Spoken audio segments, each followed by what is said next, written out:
머리부터 발끝까지 우리 동네 신경외과.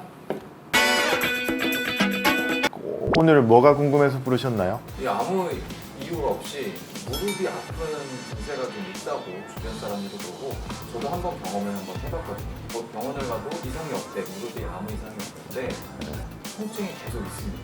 네. 왜 이러는 걸까요? 이상이 있겠죠. 엑스레이만 찍어서 뭐 엑스레이에서 보이는 뼈가 괜찮다는 얘기였겠죠. 무릎 주위에 뭔가 염증 반응이 있었던 거겠죠, 아마. 근육이나 인대에 무리가 가서 아팠겠죠, 아마. 근데 그걸 이제 환자분들은 아무 이상이 없다, 진짜 아무 이상이 없다, 아무 이상이 없는데 아프다, 의사들이 못 맞췄네, 돌팔이네, 이렇게 되는 코스죠, 보통은. 네, 맞습니다. 네, 대부분 그래서 저를 돌팔이로 보는 환자분들이 많으시죠. 네, 그렇게 잘못 받아들이신 것 같아요. 그럼 보통 이럴 때는 어디가 도대체 문제인 걸까요? 뭐 여러 가지 문제가 있을 수 있죠. 대부분은 사실 무릎 자체에 무리가 가서 생긴 문제일 가능성이 제일 많죠. 가끔 허리 문제인 경우도 있습니다. 그래서 저는 무릎 아프다 그러면 허리 엑스레이도 같이 찍어보는 경우가 꽤 있습니다. 그렇게 찍어보자 그러면 그때부터 이제 막 또 썰을 푸시죠. 이렇게 막 사실은 말이야 내가 어쩌고 저쩌고 이렇게 일들을 막 하시는데, 아유 뭐 허리는 원래 안 좋죠. 그러면 무릎은 언제부터 아프신 거예요? 사실은 꼭 뭐 무릎이 아팠다기보다는 무릎만 아픈 건 아니고 그냥 다리가 쭉, 허리부터 다리가 쭉 오래 걸리면 아프지 뭐, 힘도 없고 뭐 이런 얘기를 하시죠. 그런 경우에 검사를 해보면 진단명이 척추관 협착증이라고 나오는 경우가 종종 있습니다. 제가 스포한 겁니까? 근데 스포했다기에는 제가 이미 살짝 너무 짜고 치는 것 같아요. 이게 막 올려놓고 찍고 있는데 대충 들었잖아요. 네. 네. 좋아요. 척추관 협착증이 뭔가요? 척추관 협착. 척추관이 좁아진다.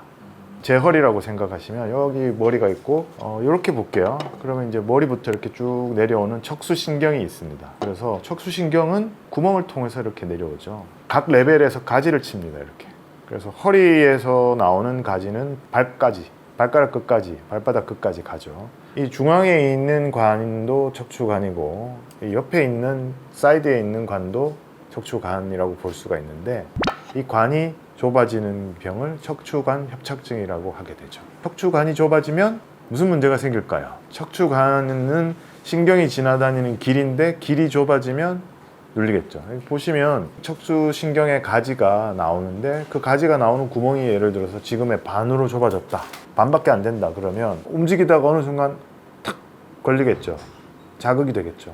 그러면 신경 기능이 떨어질 수 있는 거죠. 그러면 척추관이 뭘로 이루어졌는지 알아야 왜 그런 일이 생기는지를 알 수 있겠죠. 위쪽 뼈, 아래쪽 뼈, 앞쪽 뼈, 뒤쪽 뼈 이렇게 구성이 되는데 디스크도 있습니다. 디스크가 만나서 구멍을 이루게 되는데 이 구멍이 척추관이 되는 거고, 우리가 흔히 말하는 디스크도 뒤로 이렇게 뿅 삐져나오는 거거든요. 뿅 삐져나오는 건데, 이걸 뿅 삐져나오는 거는 보통 이제 사람들이 흔히 디스크 하죠.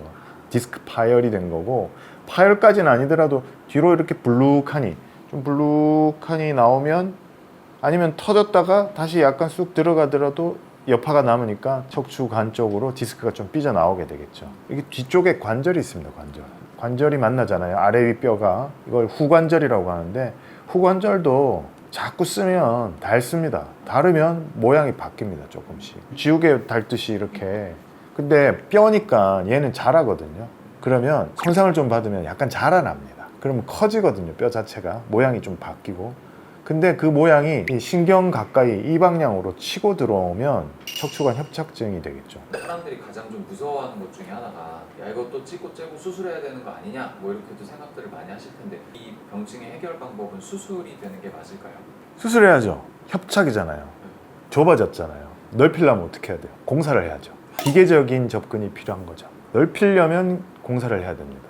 그러면 뭐 비침습적 치료, 뭐 주사, 먹는 약, 물리치료, 뭐 충격파 치료, 뭐 이런 얘기들 쭉 하잖아요. 그런 것들은 구멍을 넓히지도 못하는데 왜 할까요? 통증 완화? 그렇죠. 이제 결국 우리가 치료를 하는 거는 증상을 완화시키기 위해서 하는 거거든요. 이 신경 주위를 구멍을 넓힐 수는 없지만, 구멍은 안 넓어졌는데 신경은 조금 자극을 덜 받게 이렇게 만들어 놓으면 증상이 좀 덜하죠. 그런 치료들을 하는 겁니다. 구독! 신경은 크게 운동 명령을 내리고 감각을 받아들이는 거죠. 눌리면 운동 능력이 떨어지게 됩니다. 그러면 힘이 빠지죠. 그래서 힘이 그냥 계속 빠져 있다. 예를 들어서 뭐 발목이 축 처져 있다, 발가락이 축 처져 있다. 그럼 수술해야 됩니다.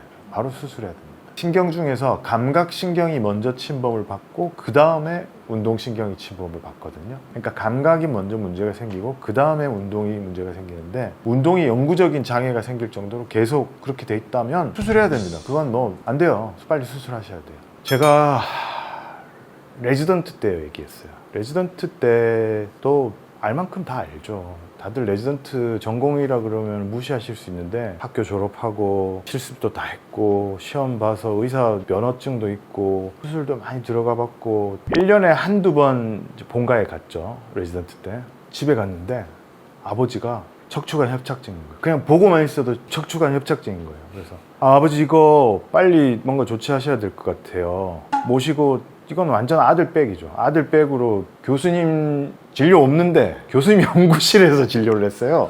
연구실에 눕혀놓고 이렇게 만져보고 두들겨보고 이렇게 하셔가지고 진료를 해주셨어요.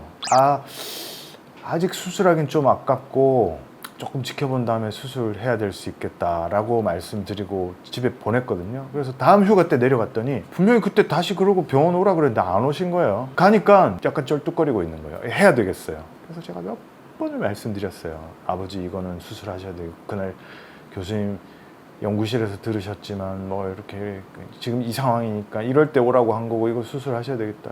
우리 아버지 뭐라고 하셨게요? 네가 뭐하노? 네가 뭐하노? 아니 심지어 저는 신경외과 전공이라니까요. 우리나라 제일 대학병원의 신경외과 전공의가 아버지 말씀드린 네가 뭐하노? 구독! 그런데 척추관 협착증은 보통 디스크처럼 빵 하고 갑자기 탁 튀어나오는 게 아니라 서서히 퇴행성 변화가 생기는 거기 때문에 디스크 때처럼 갑자기 발목이 축 처진다거나 이렇게 되는 문제가 아니고 좀 다른 증상이 나타납니다. 운동 증상인데 신경성 파행이라고 합니다. 파행, 영어로 하면 클라우디케이션이라고 하는데 잘 못 걷습니다. 척추관 협착증이 심한 분들은 오래 못 걷습니다. 멀리 못 걷습니다. 그래서 그 신경성 파행을 평가를 할 때 몇 미터나 계속 걸어야 됩니까? 몇 미터쯤 걸으면 앉아서 쉬어야 됩니까? 몇 분 걸으면 앉아서 쉬어야 됩니까? 이런 걸 물어보게 됩니다. 측정으로 들어가서. 네. 그럼 치료하려면 어떻게 해야 될까요?